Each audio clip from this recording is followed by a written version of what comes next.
press it twice. Yes. Oh, you're a genius. This is my lovely cameraman. Thank you, Ben. There are two sides to every story. And not only do the ghosties and the ghoulies and the spirits and the wanderers come here, but sometimes one of us goes there.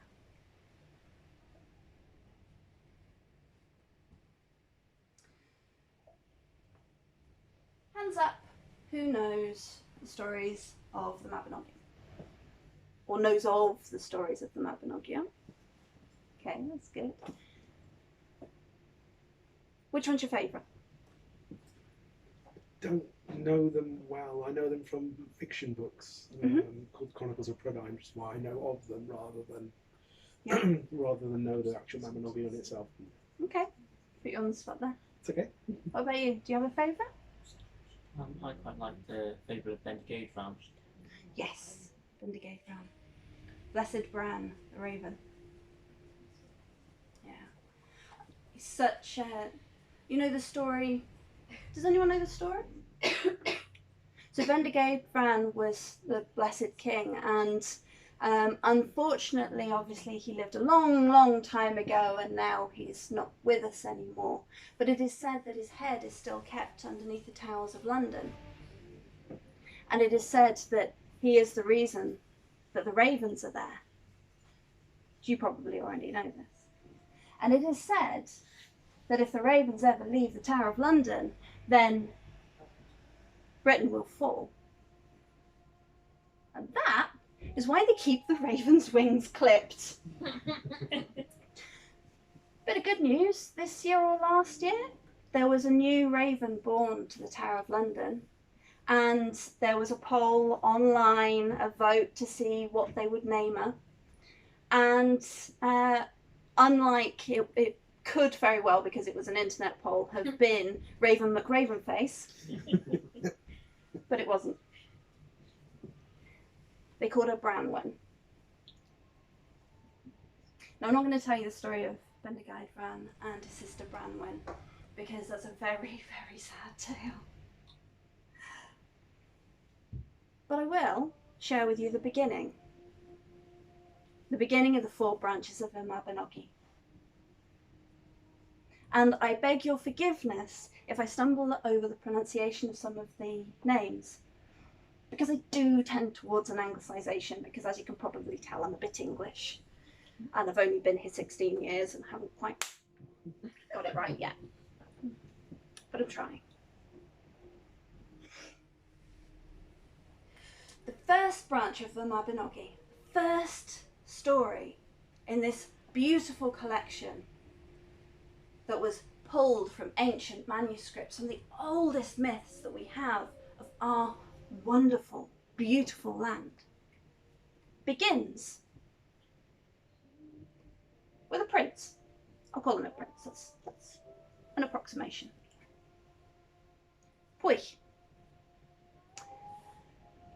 And one day, Pwyll felt the call to go hunting. Oh, it was a glorious day. Oh, it was beautiful.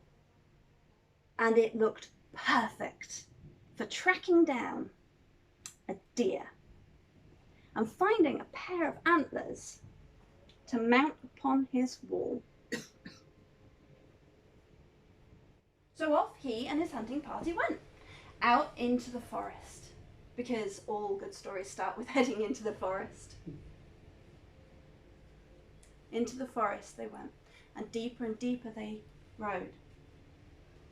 Their hounds and their horses leading the way, picking through the underbrush, and they were out there for 1 hour, 2 hours, 3 hours. They managed to catch a rabbit. 4 hours, and it was starting to get on a bit. The forest was getting deeper and darker and thicker, and the thorns were sort of starting to catch their clothes, and we stopped paying attention for a moment. Somehow he got separated from the rest of his people.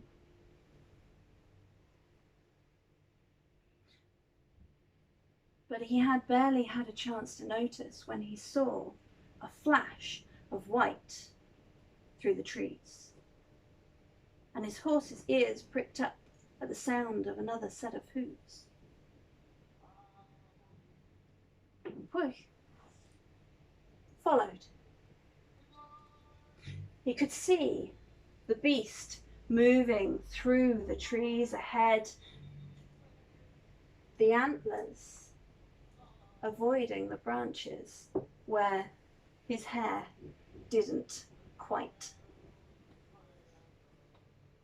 He could see the beast as it slowly wove its way, and then it stopped and began to run. Off went the deer, and off went Pwyll.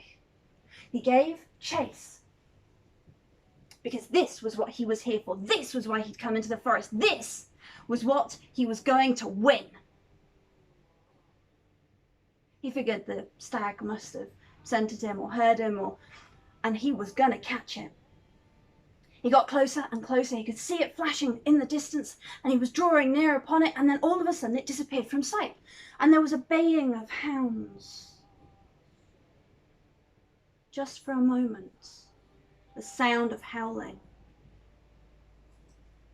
And Pwyll drew nearer and nearer and realised that they weren't his hounds. He'd left his hounds behind.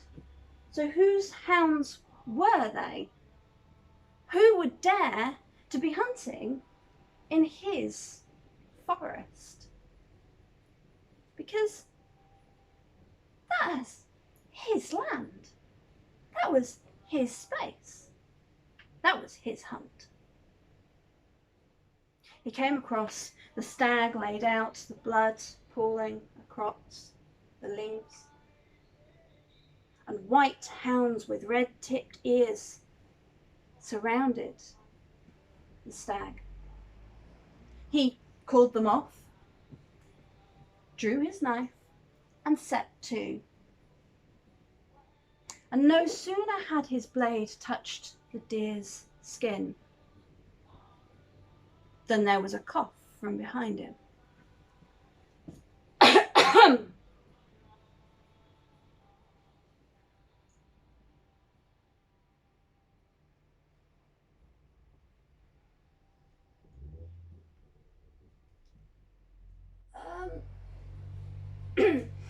What are you doing hunting in my woods? A figure, a dark figure, in browns and greens, loomed over him, and there was no other word than loom for this person, for this man with a huge hunting horn. The hounds moved round to flank him. "You are in my woods," he said. And Pwyll said, "No, these are my woods, this is my hunt, this is my stag." And the figure said, "I have never met a man so rude." Pwyll stood up. "You would not be talked down to like this. Do you know who I am?"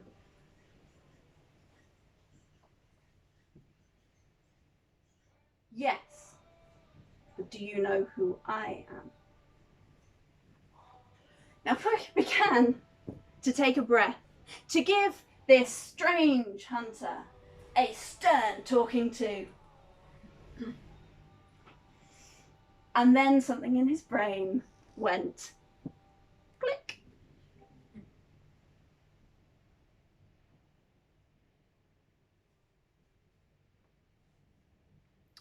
"You're not..." "Yes." Sorry.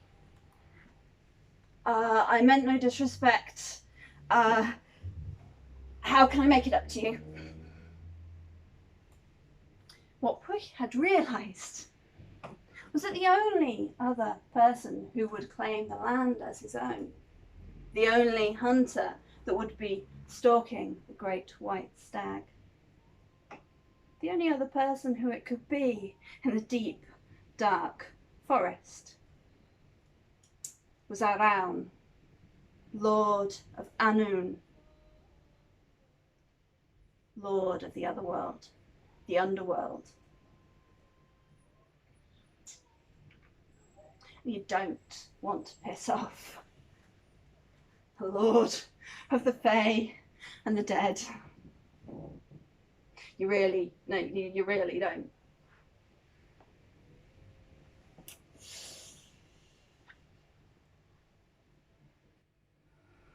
But he really wasn't sure what to do.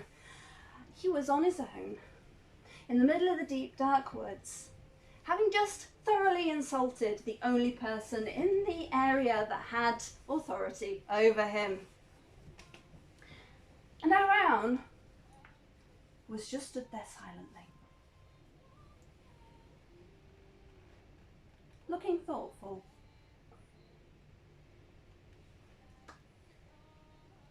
I know what you can do to make this up to me.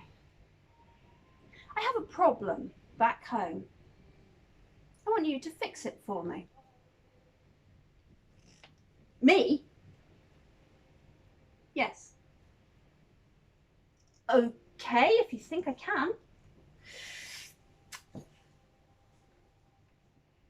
And Araun explained. He said, I will transform your likeness so that you look like me, and I will transform my likeness so that I look like you, so that we are indistinguishable, and we will trade places.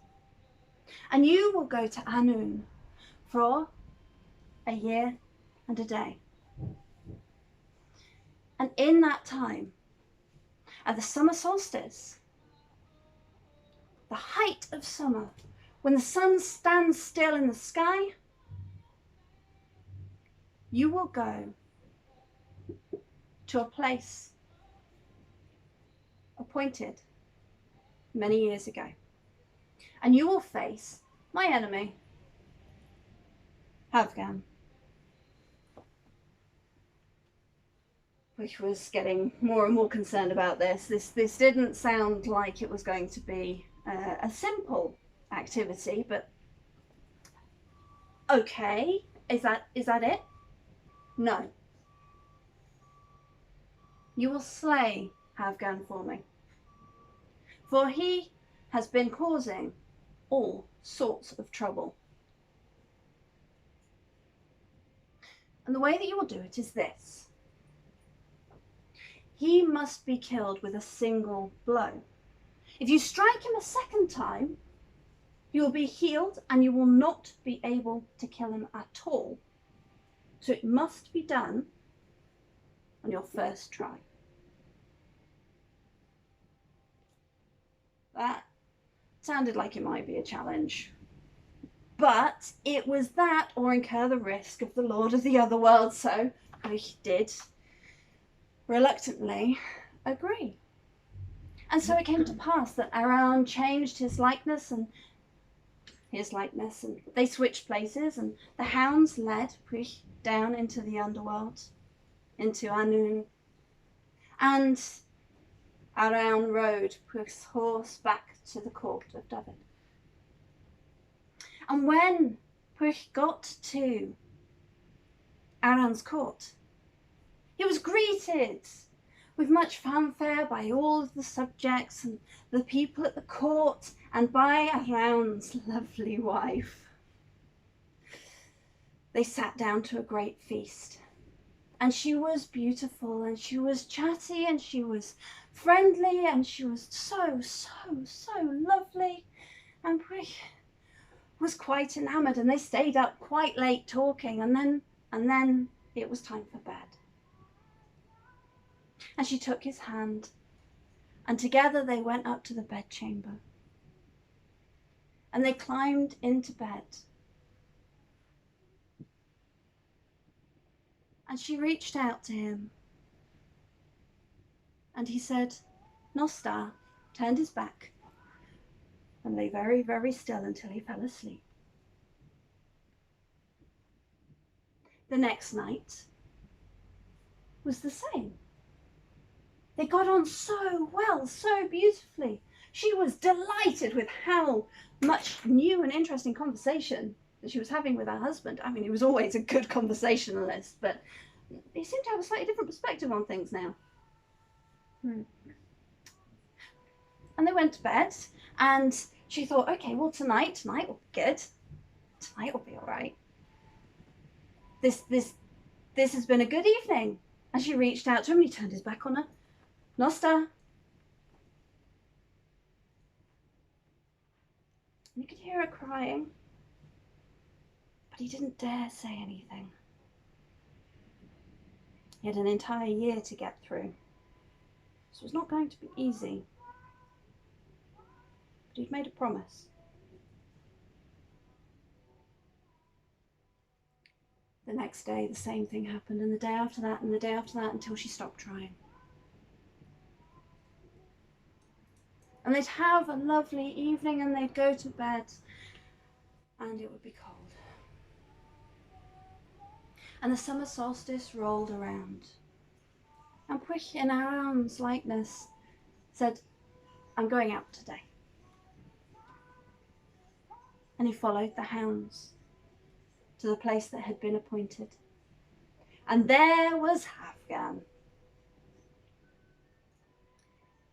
with his men and a great big axe and a very smug look on his face. You ready for that duel now? Pwyll went, yeah, I think I am. I mean, in for a penny, in for a pound. He spent the best part of a year in the underworld. He'd had a lovely time. If this was the place where he was going to die, so be it. And Afghan went, I'll tell you what, I'll let you take the first swing. And Pwyll went, oh, okay. If you're sure. And he drew his sword. And before Afghan could reconsider, he swung his hardest. And he struck a killing blow. And Hafgan lay on the floor, slowly bleeding out. And he begged Pwyll. He begged him, you put me in this state. It would be the honourable thing to put me out of my misery quickly. And Pwyll cleaned his sword, put it away, and said, yes, it would. But I cannot. For I made a promise. And I intend to keep it. And Hafgan knew at that point that it had not been Arawn that had dealt that blow. But it did not matter. For he would cause no more trouble in that land. And his men carried him away to give him a proper burial. And it being the other world, there's a good chance he rose again. But that's a story for another time. So Pwyll returned when the year and a day was over to the point in the forest where he had met Arawn. And he had had a lovely time, but he was really ready to go home. And he waited with the hounds, and he waited. And just as dusk was falling, Arawn arrived. And he said, is it done? And Pwyll said, it is done. And Arawn said, then you have fulfilled your half of the bargain. Your debt to me is owed. Consider us even. No more insult? No more insult. Oh, thank goodness. On into his horses he got, and off he rode back home to his court. And when he arrived there, Pwyll found that Arawn had ruled so wisely, that the court was prospering, that everyone was doing well. And they said, oh, you've done really, like, you've really looked after us this year, as he was sort of asking about and just sort of checking in with people. So no, you've really taken care of us, and you've had some really good ideas. Didn't expect that. I mean, sorry, sir. Yes. You're always having very good ideas. And it turned out that Around, while he was away, had appointed a council of advisors who were even wiser than he was. So Pwyll was pretty much set then. Around, on the other hand, got back to his court and discovered that it hadn't been quite as good at ruling as he normally was, but everything was okay. It was all right. Everyone seemed happy enough. His wife was friendly, and they had a lovely conversation, and he brought back new and interesting tales from above. And when they went to bed, she didn't take his hand. When they climbed beneath the sheets, she lay there still, and he said, "My dear, what's wrong?" And she looked confused. "What do you mean, what's wrong? Why do you look so sad?" And she said, "Well, for the past year, you have been the cold thing I have ever met. You have not touched me. You have not held me. You have not made love to me. Oh, my dear, I have missed it." And at that point, Around realised that not only had Pwyll fulfilled his half of the bargain, but he had been a good and honourable man while he did so. He could have taken advantage, but he did not. Not only was there no more insult between them, but Around realised that he had a friend in our world. And later he visited Pwyll and gave him gifts of magical pigs. Which sounds like a very strange thing to us nowadays, but at that point, really worthwhile. And it is said that a little bit later, when Pwyll met the love of his life, who may have been a fairy woman herself, Rhiannon, that she was actually Around's wife's sister, and had heard about Pwyll from his time in the underworld. Which just goes to show that it pays to not only repay your debts and make right any wrongs, but to be decent about it while you do. And to be kind and honourable, even when you think that no one's looking. That is the first half of the first branch of the Mabinogi. I hope you have enjoyed.